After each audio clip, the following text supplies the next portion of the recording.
today we are going to be talking about real estate. We're going to be looking at the different categories of real estate investments. And we are going to be looking at the upside, the downside, and how it best suits us based on our finance and our risk tolerance level.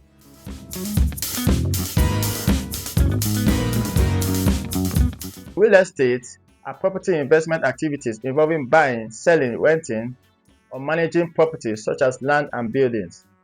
Individuals and companies invest in real estate to generate income or profit. Real estate investment is divided into two categories.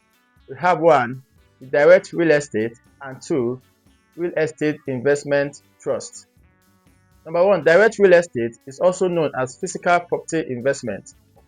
This is when you buy land, houses, apartments, shops, or offices directly. Here, you own the property outrightly.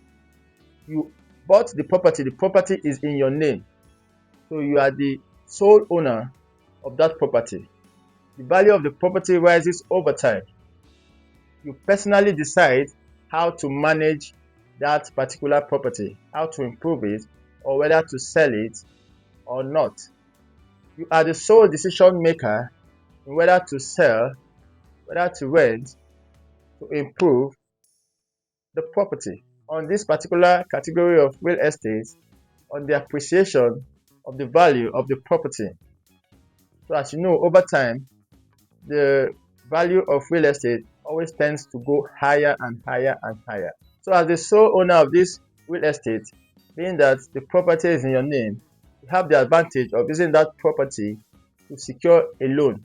So because the property is in your name, you have that advantage to use that property as a collateral to secure loans or to get credit facilities anywhere you deem fit.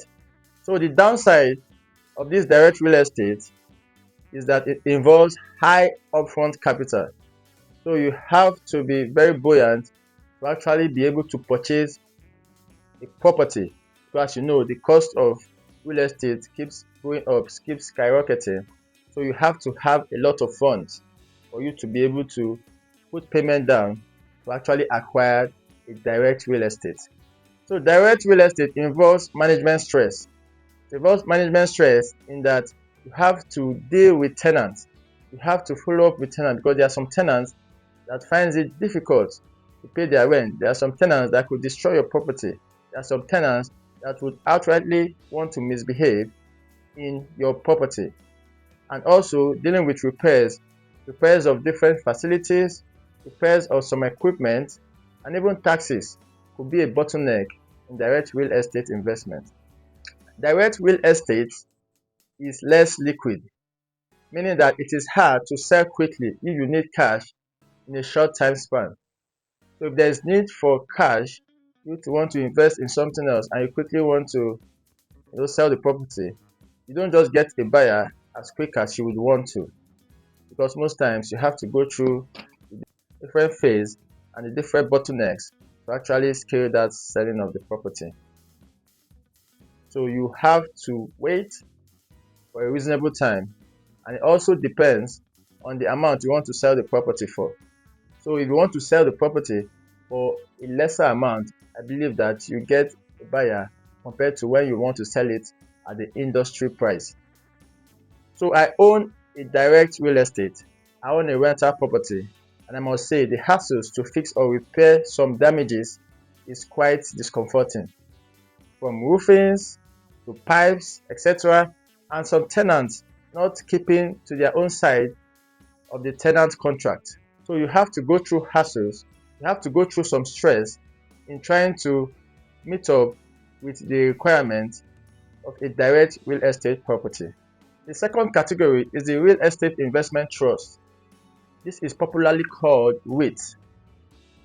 And REIT is a bubbling trend which works like mutual funds, whilst maintaining the basic principle of real estate investment.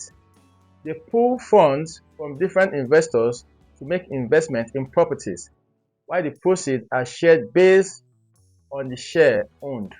These are companies that own, operate, or finance income-producing real estate. Like you buy shares, usually through the stock market, So it is considered a stock for the most part. So it involves low entry cost, meaning that you can buy shares with small amount of money. Like you can buy shares with as low as 10,000 naira for Nigerian real estate investment trust. Then while for real estate investment trust in the US, you can buy for as low as $50, even $10. You can buy a share of some real estate investment trust for as low as $10.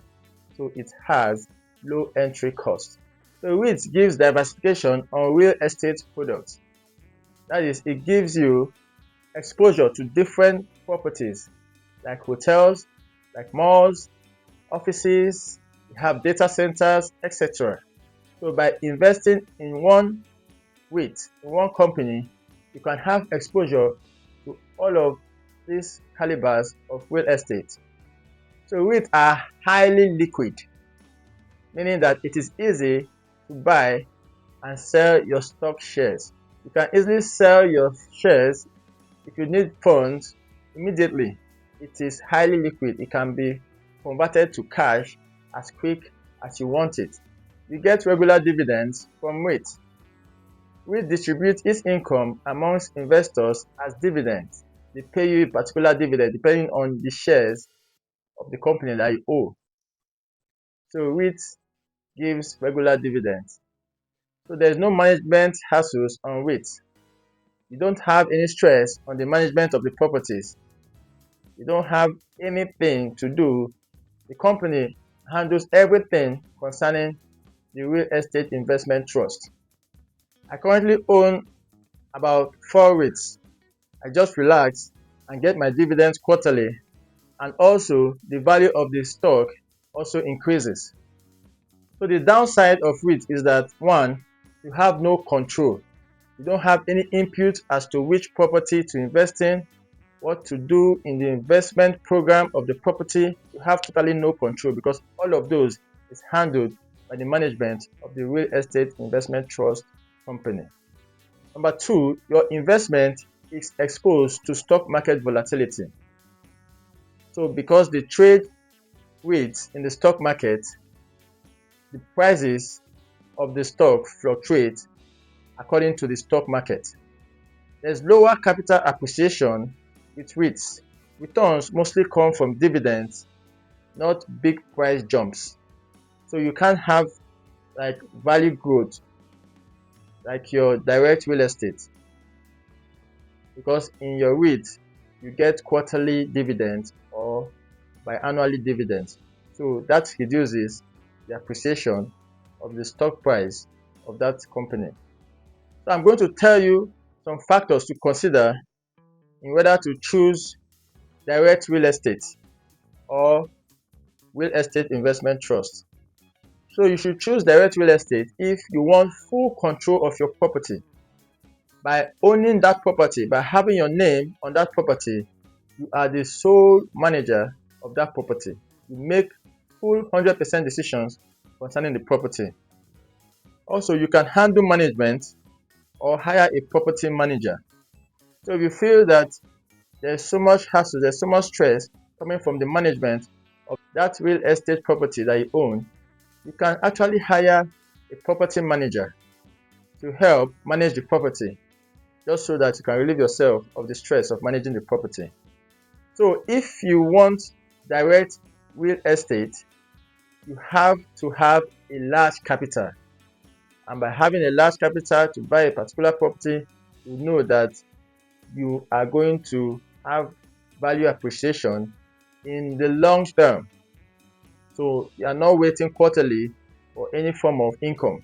So you have to wait for a long time before your property will get reasonable valuation.